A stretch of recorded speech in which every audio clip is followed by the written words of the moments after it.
Hello guys, welcome back to my channel Bright Your Knowledge. Now this is the third part of our chapter. So आज हम लोग इसको जल्द से जल्द कंप्लीट करने की कोशिश करेंगे. ओके. तो हम लोग ने प्रीवियस वीडियो में बात की थी कि जितनी भी लीव्स होती है जिनके पास ग्रीन कलर नहीं होता और जिनके पास डार्क कलर होता है, लेकिन उनमें भी क्लोरोफिल पाया जाता है, और ये हम लोग ने आयोडीन टेस्ट की मदद से किया था. इसको हम लोग ने आयोडीन टेस्ट की मदद से प्रूव किया था. तो चलिए अब हमारा चैप्टर शुरू करते हैं. You often see slimy green patches in ponds और stagnant water bodies. These are generally formed by the growth of organisms called algae.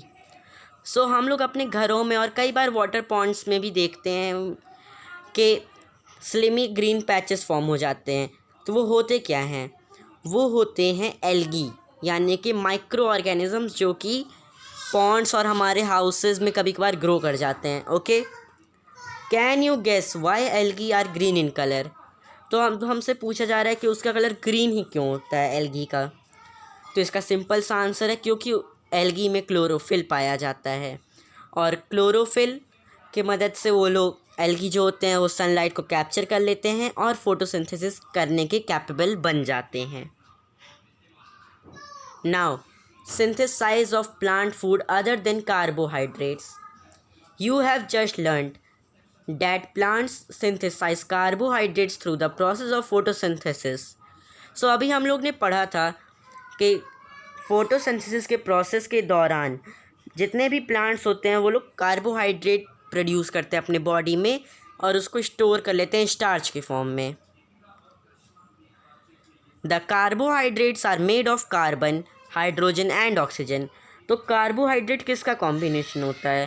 Carbohydrate combination होता है कार्बन, हाइड्रोजन और ऑक्सीजन का.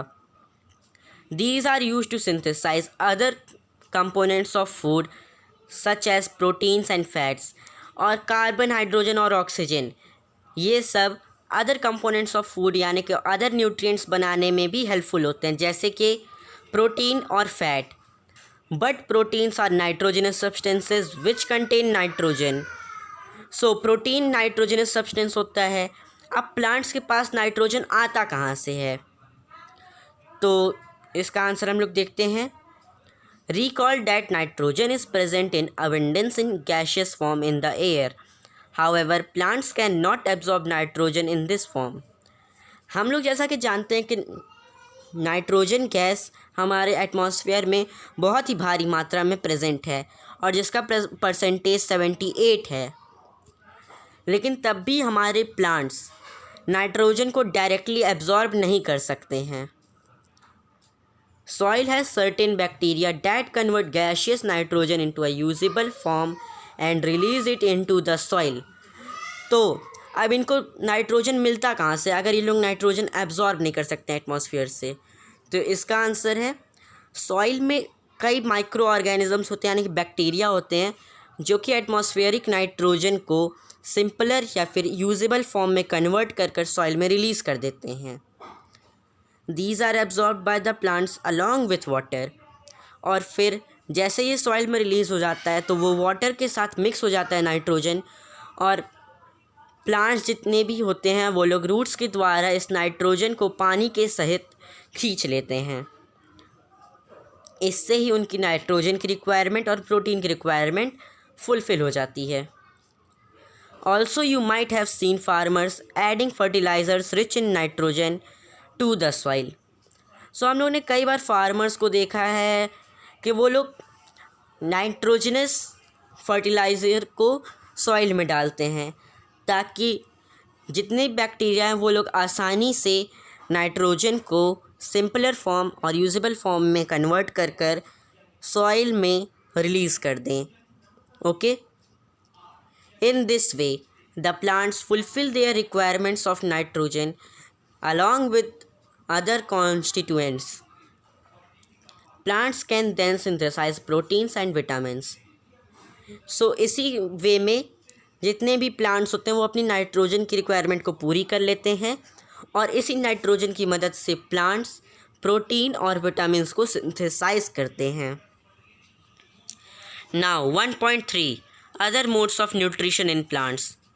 There are some plants which do not have chlorophyll. They cannot synthesize food. How do they survive and from where do they derive nutrition? So हम जैसा कि जानते हैं दुनिया में कई सारे प्लांट्स हैं जिनके पास क्लोरोफिल नहीं होता है, तो वो लोग अपना फूड सिंथेसाइज नहीं कर सकते, यानी कि अपना फूड खुद से नहीं बना सकते हैं। तो आखिर उनके पास न्यूट्रिशन आता कहाँ से? वो लोग अपना फूड कैसे प्रिपेयर करते हैं जब क्लोरोफिल ही नहीं है? तो इसका आंसर अब हम लोग देखते हैं। Like humans and animals, such plants depend on the food produced by other plants. They use the heterotrophic mode of nutrition. So जैसा कि ह्यूमंस और एनिमल्स करते हैं, वो दूसरे प्लांट्स पर डिपेंडेंट होते हैं अपने फूड के लिए।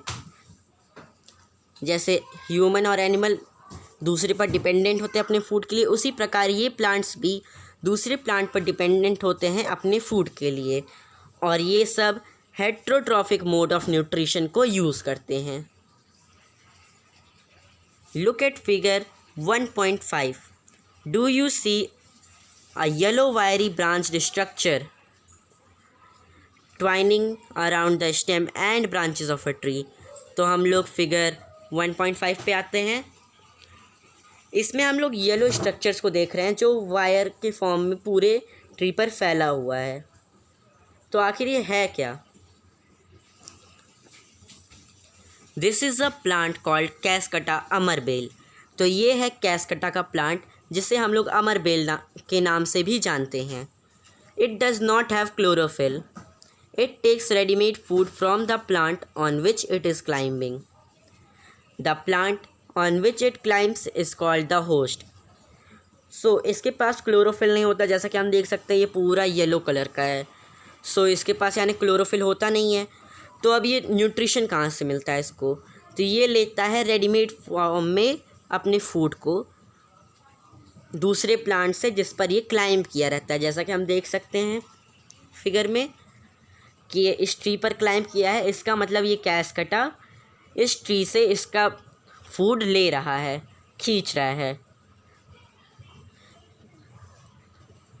और जिस प्लांट पर ये कैस्कटा क्लाइंब किया रहता है उसे हम लोग होस्ट कहते हैं, since it deprives the host of valuable nutrients. Cuscuta is called the parasite. So जैसा कि ये कैस्कटा का प्लांट है, ये दूसरे होस्ट ट्री से अपने न्यूट्रिशन को ले रहा है, यानी कि अपने फूड की रिक्वायरमेंट को पूरी कर रहा है। तो यानी कि ये दूसरे पर डिपेंडेंट है, इसी वजह से हम लोग इसको पैरासाइट कहते हैं। Okay, are we and other animals also a kind of parasites? You should think about it and discuss with your teacher. So इसका सिंपल सा आंसर है हम लोग भी पैरासाइट में ही आते हैं, क्योंकि हम लोग भी पूरी तरह प्लांट पर डिपेंडेंट हैं अपने फूड के लिए। Paheli wants to know whether mosquitoes, bedbugs, lice and leeches that suck our blood are also parasites. इसका आंसर है यस। वो मॉस्किटोज़ हम पर डिपेंडेंट होते हैं, बेडबग्स बेड यानी कि वुड पर डिपेंडेंट होते हैं, उसको खा के अपना न्यूट्रिशन पूरा करते हैं। लाइस भी हमारे ब्लड को सक करता है, और इसी प्रकार से ये लोग भी पैरासाइट हैं, क्योंकि ये अपने न्यूट्रिशन के लिए हम पर डिपेंडेंट हैं। Have you seen or heard of plants that can eat animals? There are few plants which can trap insect and digest them. So, क्या आप लोगों ने कभी सुना है कि एक प्लांट को इंसेक्ट को खाते हुए, या फिर किसी एनिमल को? ऑफ कोर्स नहीं सुना होगा, लेकिन ऐसे प्लांट्स भी एग्जिस्ट करते हैं। सो ये क्या करते हैं, ये इंसेक्ट को अपने अंदर ट्रैप कर लेते हैं, यानी कि पकड़ लेते हैं, और फिर उसको डाइजेस्ट कर लेते हैं। Is it not amazing? क्या ये अमेजिंग नहीं है कि एक प्लांट इंसेक्ट को खा रहा है? बहुत ही ज़्यादा अमेजिंग है। Such plants may be green or of some other colour. Look at the plant in figure 1.6। तो 1.6 पे हम लोग आते हैं, ये रहा। तो इसमें हम लोग प्लांट को देख सकते हैं जो ग्रीन कलर का है, और ये इंसेक्ट को ट्रैप करने के लिए पिक्चर बना रखा है, यानी कि पॉट्स बना रखा है। Okay, the pitcher like or jug like structure is the modified part of leaf. तो ये जग होता क्या है आखिर? ये जग होता है लीफ का modified structure.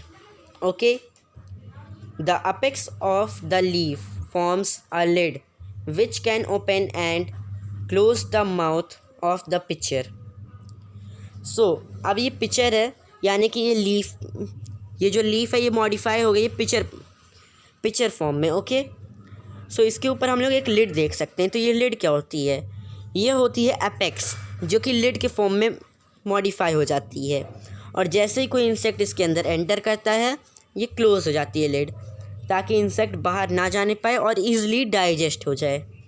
Okay, inside the picture there are hair which are directed downwards. तो इस पिक्चर के अंदर हेयर्स होते हैं जो कि नीचे की तरफ झुके होते हैं। When an insect lands in the picture, the lid closes and the trapped insect gets entangled into the hair. So जब भी कोई मान लीजिए एक इंसेक्ट उड़ते हुए आया और ये इस समय लिड खुली हुई है पिक्चर की, तो उसमें वो एंटर करेगा, फिर वो डाउनवर्ड झुके होते हैं हेयर, तो आसानी से एंटर कर पाता है वो। उसके बाद से जैसे ही वो थोड़ा अंदर चला जाता है लिड अपने आप क्लोज़ हो जाती है, और क्लोज़ होने के बाद वो बाहर तो निकल नहीं पाएगा, और जो इंसेक्ट है वो हेयर में फंस जाए, इसीलिए उनका शेप डाउनवर्ड की तरफ होता है, उनका डायरेक्शन डाउनवर्ड होता है, ताकि वो जो इंसेक्ट है वो बाहर भी ना निकलने पाए आसानी से और हेयर्स में फंस के डाइजेस्ट हो जाए। Okay, the lid closes and the insect is trapped. So जैसे ही लिड क्लोज हो जाती है, जो इंसेक्ट होता है वो ट्रैप हो जाता है, जैसा कि मैंने अभी आपको बताया। The insect is digested by the digestive juices secreted in the pitcher. So अब जो इंसेक्ट होता है वो डाइजेस्ट हो जाता है डाइजेस्टिव जूसेस के द्वारा। अब डाइजेस्टिव जूसेस क्या होते हैं ये हम लोग चैप्टर 2 में डीपली पढ़ेंगे। ओके, सो इसमें डाइजेस्टिव जूसेस सिक्रीट हो जाते हैं पिक्चर प्लांट में, और वो जो इंसेक्ट होता है वो डाइजेस्ट हो जाता है, और उसके जितने भी न्यूट्रिएंट्स होते हैं वो एब्जॉर्ब हो जाते हैं हेयर के थ्रू प्लांट्स के पूरे बॉडी में। Okay, such insect eating plants are called insectivorous plants. तो अब ये जो प्लांट्स होते हैं जो इंसेक्ट को खा जाते हैं, इन्हें हम लोग कहते क्या हैं? इन्हें हम लोग कहते हैं इंसेक्टिवोरस प्लांट्स। ओके,